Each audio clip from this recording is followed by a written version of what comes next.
Қолдармен барамыз.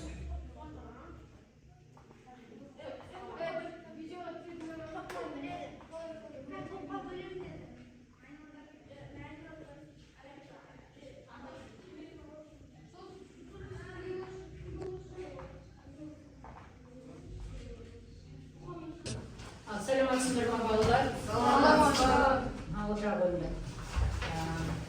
Бүгінгі сабағымызда біз Шоқан Уәлихановты неге аққан жұлдыз деп атайды деген тақырып. Біз Шоқан Уәлихановты өткен сабақтан бастағанбыз, өздеріңе белгілі. Енді бір сұраққа қысқа жазып, ең артынан бәрін ұстап тұрып түсесіңдер. Содан кейін артынан сабақты түсінбегендер мындай стикер қойып қойдым. Соны әкеп, бұл жерде жапсырасыңдар ғой ең артында. Осы сабақты бастамас бұрын біз топқа бөлініп алайық. Мынау жердегі қорамсақтан барып, қорамсадан жебелерді алып, топқа бөлініп отыра қойыңдар. Әр топтан тек ала беріңдер. Үшінші отыра қойып тобына барып.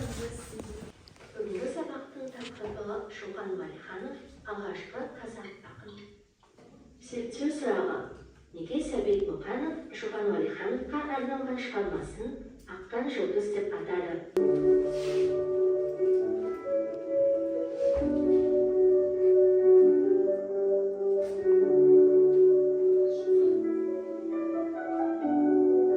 Енді осы видеоға қарап отырып, сендер сюжетке қарап отырып, Шоқанның қандай адам болғанын көрдік? Суретші, зерттеуші ғана емес, суретші, жасаушы, этнограф, ол жерде оның салған картасының, таңбалы тастағы суреттер, тезек төренің суреті, өзінің отбасының, әкесінің суреттерінің барлығы бейнеленіп тұр. Енді біз өткен алдыңғы білімге шолу жасап өтейік. Шоқан Уәлиханов қай жылдары өмір сүрді? Қайда ғой?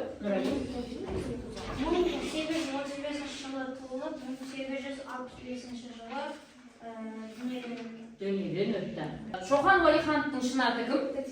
Мұхаммед Ханафия. Мұхаммед Ханафия. Қай жерде туған? Құсмұрын бекінісі. Балалық шағы қай жерде өтті? Сырымбет жайлауында өтті. Шоқанның тәрбиесінде кім көп ықпал етті? Әжесі кім? Әжесі Айғанымның ықпалы өте көп болды. Атақты орыс шығыстанушысы, тарихшы этнограф Веселовский Шоқанды кім деп атаған? Аққан жұлдыз. Шоқан Уәлиханов шыңғыстану ғылымында аққан жұлдыздай жарқ етті де жоқ болды. Шыңғыстану ғылымы емес, шығыстану ғылымында аққан жұлдыздай жарқ етті де жоқ болды дейді. Ал Сәбит Мұқанов не деп атаған? Аққан жұлдызды.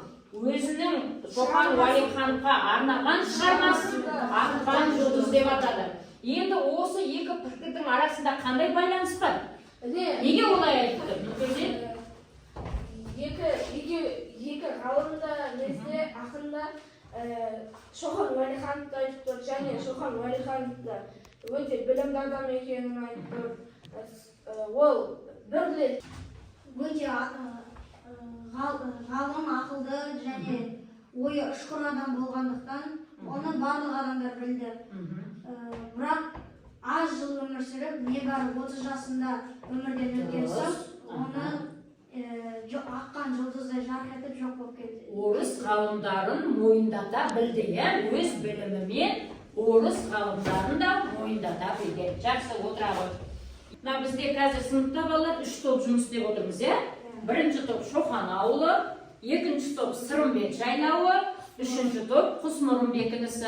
Бұл топтардың барлығы біздің Шоқан Уәлихановтың тарихымен байланысты алынып отыр. Солай ғой. Ендеше мен сендерге қазір бірінші тапсырма беремін. Тапсырма бойынша сендердің дескриптор бойынша бағалайсыңдар өздеріңді. Бұл жерде 1, 2, 3, 4, 5, 6, 7 тұлғалық қасиеті толтырулары керек. Бұл жерде сендер осы тапсырманы орындаған адамдарға, мысалы оқушыларға бір балдан беріледі. Ақын шығармашылығы ағартушы, хан әулетінің саяхатшы, мүсінші, зерттеуші, ғалым, суретші, ақын, геолог. Так. Al. Aferin. Sende birinci top kana Şokan Ağulu. Ayda var. Bir bal koyuyorlar. Her tavsiyemalar var. Жақсы. Бұл жерде көрінген орнына қоясыңдар бұған 2 минут қана уақыт беремін.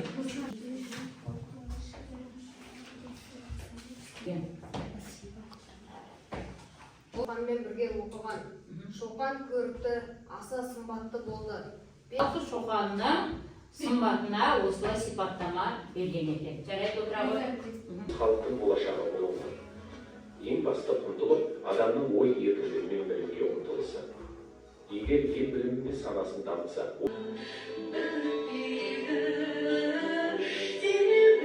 Шоқан жайлы қызықты деректер дейді.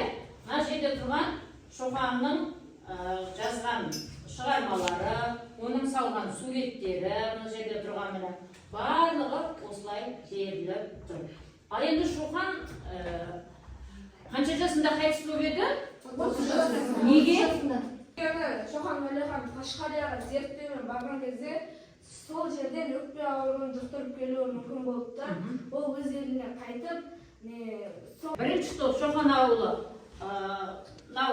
Құсмұрын бекінісінің тобына баға беріп жіберіңдерші, бағалап. Қолдарыңдағы көтеріңдер. Қандай баға бердіңдер? Тамаша, жарайсың деген баға бердіңдер.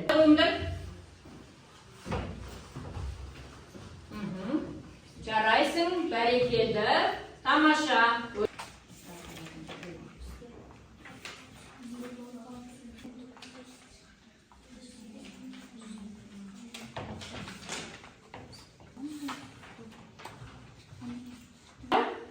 Бүгінгі алған сабақтан түсініктерімді бәрі жазылып тұр. Бұрында да жұмыс істедік қой. Соны тез-тез толтырып бере қойыңдар. Мынау қолдарындағы домбырамен өздеріңе баға қойып шығыңдар. Әрқайсысы.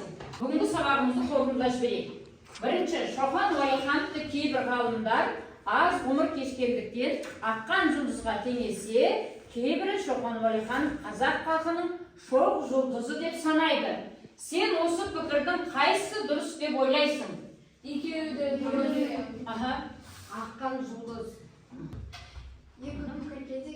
Өйткені қазақ халқының шоқ жұлдызы, аз уақыт өмір сүрді. Жақсы, Шоқан Уәлихановтың атында Көкшетау қаласында университетке берілген, алтын емелде оған үлкен ескерткіш қойылған. Көшенің аттары бар. Жақсы, бүгінгі сабаққа қатысқандарыңыз жақсы. Енді алдарында мынандай стикермен апарып мынау құмыраға нелеріңді қойыңдар. Кері байланыс жасаңдар. Мына жерде тұр ғой, менің сұрағым бар, маған бәрі түсінікті. Мен сабақты түсінбедім. Кері байланыс. Жақсы. Үйге Шоқан Уәлихановтың ғылыми зерттеулерін оқып келеміз. Жазып, дәптерге оқып келеміз. Бүгінгі сабаққа жақсы қатыстыңдар. Сау болыңдар.